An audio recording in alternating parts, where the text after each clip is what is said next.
Dazod 500 presents Canadian Elections of History.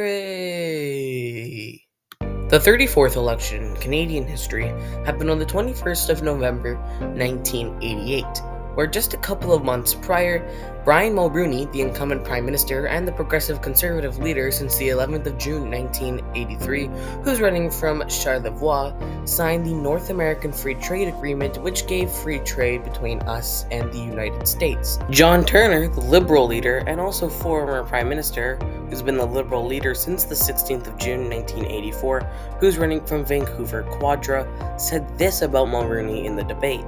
Admire your father for what he did.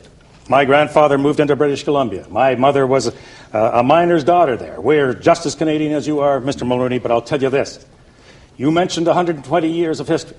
We built a country, east and west and north. We built it on an infrastructure that deliberately resisted the continental pressure of the United States. For 120 years, we've done it.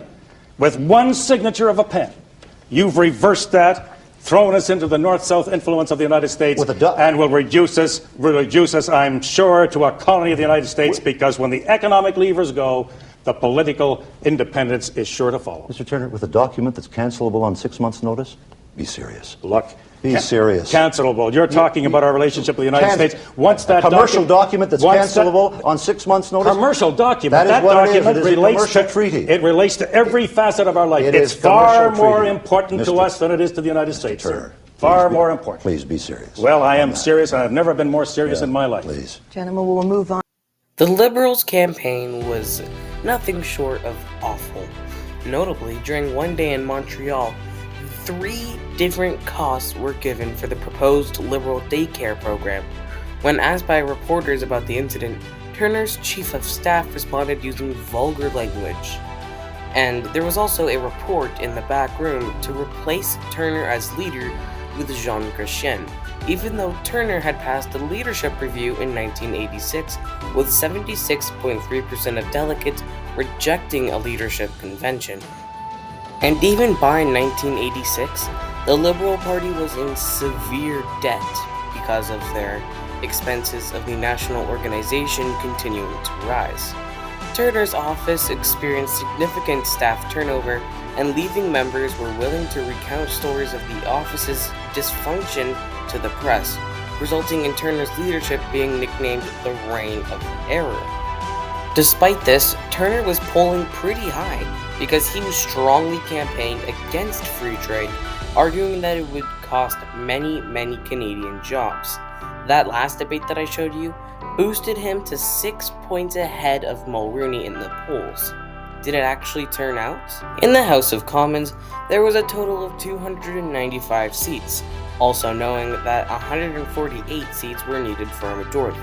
75.3% turned out to vote, which was the exact same from the previous election, and the winner would get 169 seats, a pretty big majority. With 5,667,543 votes and 43.02% of the popular vote, that would be Mr. Brian Mulroney, who continued to be Prime Minister. Tragically, one of the Conservative MPs for Beeve River, Mr. John Damer, who died 5 days after the election, which was not good enough to be sworn in. So they had a by-election, which is an election that is held for one seat when the member of parliament dies or resigns, which Brian Mulroney lost. So the majority went down to 168. Although Brian Mulroney was the first Prime Minister that was a Conservative since Sir John A. Macdonald to win multiple majorities. And I'll see you guys for the election of 1993.